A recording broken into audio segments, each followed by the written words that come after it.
बिस्मिल्लाहिर्रहमानिर्रहीम। अस्सलाम वालेकुम नादरीन, आप यूट्यूब चैनल देख रहे हैं, मैं इमरान खान। नादरीन, सबसे पहले एक अपील आई है मेरे पास और वो अपील मैं आपको पढ़ के सुनाता हूँ। ये आमिर खान चमकनई साहब हैं, ISF से इनका ताल्लुक़ है, इंसाफ स्टूडेंट फेडरेशन से, और इन्होंने एक अपील की है पाकिस्तान के सहाफ़ियों से। मैं आपको एज इट इज़ पढ़ के सुना देता हूँ, क्योंकि मेरे ख्याल में पाकिस्तान में रह के इस अपील को पढ़ना या इसके बारे में बात करना वो बहुत मुश्किल है। ये लिखते हैं कि इमरान रियाज साहब, हामिद मीर साहब, इकरारुल हसन साहब और फ़हीम साहब, मोहम्मद फ़हीम वहाँ जर्नलिस्ट हैं खैबर पख्तूनख्वा से, बड़े सीनियर, सलीम साफ़ी साहब, तमाम सहाफ़ी हजरात, इंसानी हकूक़ के अलंबरदारों, इंसानियत की आवाज़ बनने वाले कारकुनों, सियासी और समाजी कारकुनों, नौजवानों और कौम के तमाम बाशऊर लोगों, ये मेरे सेंट्रल करम चमकनी और उन गरीब और बेगुनाह पहाड़ी लोगों की सदाएं हैं जो कल ड्रोन हमले में अपने प्यारों की लाशों के सामने चीख चीख कर रो रहे हैं। ये सिर्फ एक इलाके का दर्द नहीं है, ये इंसानियत का दर्द है। उन माओं, बहनों, बच्चों और ख़ानदानों की चीखें हैं जिन्होंने अपने प्यारों को अपनी आंखों के सामने खो दिया। यकीन करें, इंसान तो क्या, एक बेज़बान जानवर भी इस दर्द को महसूस कर सकता है। खुदारा सियासी वाबस्तगी, इख्तलाफ और ज़ाती मफादात से बालातर होकर सिर्फ इंसानियत के नाम पर हमारी आवाज़ बने, हमारे इन बेगुनाह लोगों के लिए आवाज़ उठाएं, इनकी चीखें दुनिया तक पहुंचाएं। अब नादरीन, जो ये चीखें हैं ये बड़ी दिलखराश हैं।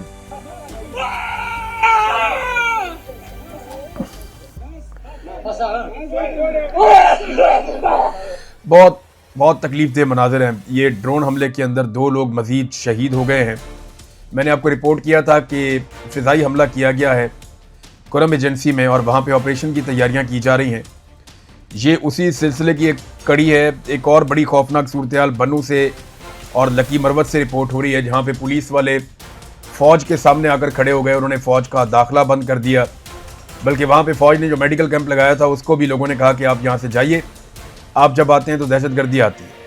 पुलिस भी फ़ौज के साथ उलझ पड़ी है और पुलिस के जवान वहाँ पे फ़ौज को ये कहते रहे कि आप कश्मीर में जाके लड़ो, दहशतगर्दों से हम खुद लड़ लेंगे। और बल्कि पुलिस ने ये भी कहा कि उनके पास सबूत हैं, ऐसी वीडियोज़ हैं जिनमें वो दिखा सकते हैं और बता सकते हैं कि किस तरह फ़ौजी हिफाजत में दहशतगर्दों को लाकर काले शीशे वाली गाड़ियों में बसाया जाता है खैबर पख्तूनख्वा के नज़ला में, जहाँ पर दहशतगर्दी हो रही है। फिर उन्होंने ये भी कहा कि यहाँ से मादनियात निकाली जाती हैं और स्मगलिंग का कारोबार किया जाता है और इसके पैसे की खातिर हमारी और हमारे ख़ानदानों की जानें ख़तरे में डाली गई हैं। अब ये तो पुलिस की और फ़ौज के बीच में ये मामला चल रहा है। बहुत तकलीफ़ दे मनाज़र हमने कभी देखे नहीं थे, कभी सोचे भी नहीं थे।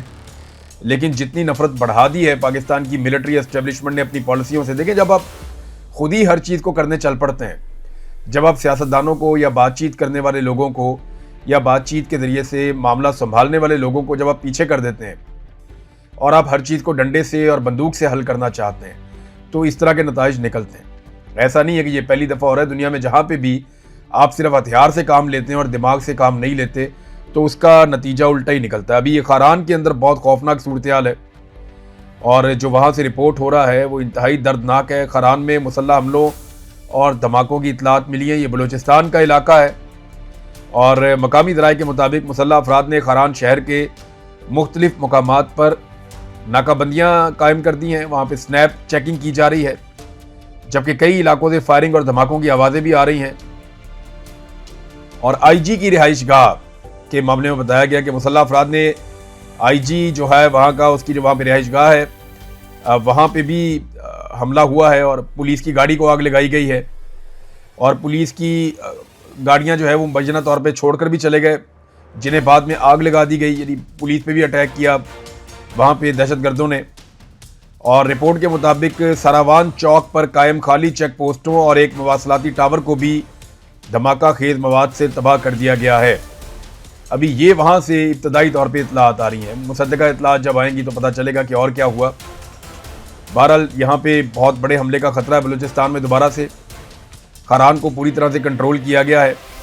वहाँ पे एक मकामी सहाफ़ी हैं, मुसल्लह अफराद ने सहाफ़ी बुरहानुद्दीन बलूचिस्तान की जानिब से शेयर की गई रिपोर्ट्स के मुताबिक बलूचिस्तान के शहर खारान में बदुपुल, बाबे खारान, सी पैक रोड और सरावान रोड समेत मुख्तलिफ मकामात पर नाकाबंदियाँ कायम कर ली हैं। यानी जो सिक्योरिटी फोर्सेज का काम है करने का, वो नाकाबंदियां जो है वो दहशतगर्दों ने लगा दी है।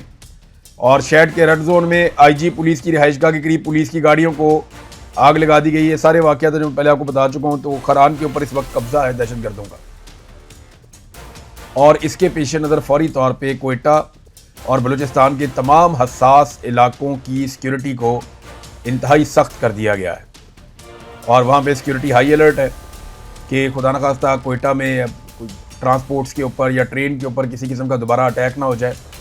तो बहुत हाई सिक्योरिटी एक मरतबा फिर कोयटा और बलूचिस्तान में लगाई गई है। ये सूरत हाल कंट्रोल नहीं हो रही। वजह यह है कि वहाँ पे कोई अवाम का मुंतखब नुमाइंदा है ही नहीं जो अवाम के साथ बात करे और अवाम के साथ मिलकर दहशतगर्दों को पीछे हटाए। हम ये देखते हैं कि जब भी दहशतगर्द आते हैं तो अवाम मामूल के मुताबिक अपना काम कर रहे होते हैं।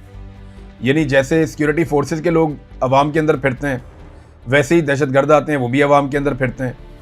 तो अवाम के लिए कोई फ़र्क ही नहीं पड़ता इससे कि कौन आ रहा है कौन जा रहा है। वो उन्होंने अपने आप को इर्रेलीवेंट कर दिया, क्योंकि उनको आपने इर्रेलीवेंट कर दिया। उनके वोट की आपने हैसियत ही नहीं जानी। थी तो वो कागज़ की एक पर्ची, लेकिन उसमें पाकिस्तानियों का एतमाद था। जब आपने पाकिस्तानियों की हैसियत को ख़त्म कर दिया तो उन्होंने आपकी हैसियत को ख़त्म कर दिया। अब दहशतगर्द उनके बीच में फिरते रहते हैं बलूचिस्तान में, उन्हें परवाही नहीं होती। और सिक्योरिटी फोर्सेज उनके बीच में जाती हैं तो कई दफ़ा वो एहतजाज भी करते हैं।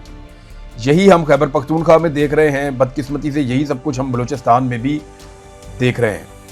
नाजरीन, एक और ख़बर है आज़ाद कश्मीर से। ये तो बहुत ही खौफनाक खबर है। और वहाँ पे जो सूरत हाल मकामी सहाफ़ी बता रहे हैं, क्योंकि देखें उनको मना कर दिया गया कि आपने किसी किस्म की अब रिपोर्टिंग नहीं करनी। आप अगर रिपोर्टिंग करेंगे तो आप भुगतेंगे, ये कह दिया गया है आज़ाद कश्मीर के सहाफ़ियों को। और उन्हें सख्ती से मना किया गया है कि हम जो भी ऑपरेशन करने जा रहे हैं इसके बारे में कोई बात नहीं करनी।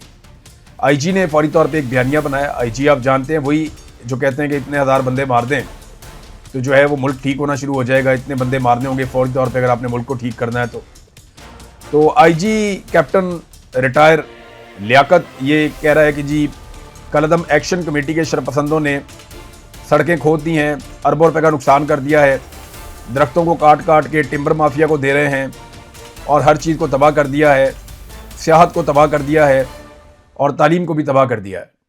ये जनाब आईजी वहाँ पे जो है ये इस बात का एतराफ़ कर रहा है कि इतनी बड़ी तबाही आज़ाद कश्मीर में हो गई है, तो इसकी ज़िम्मेदारी कौन लेगा।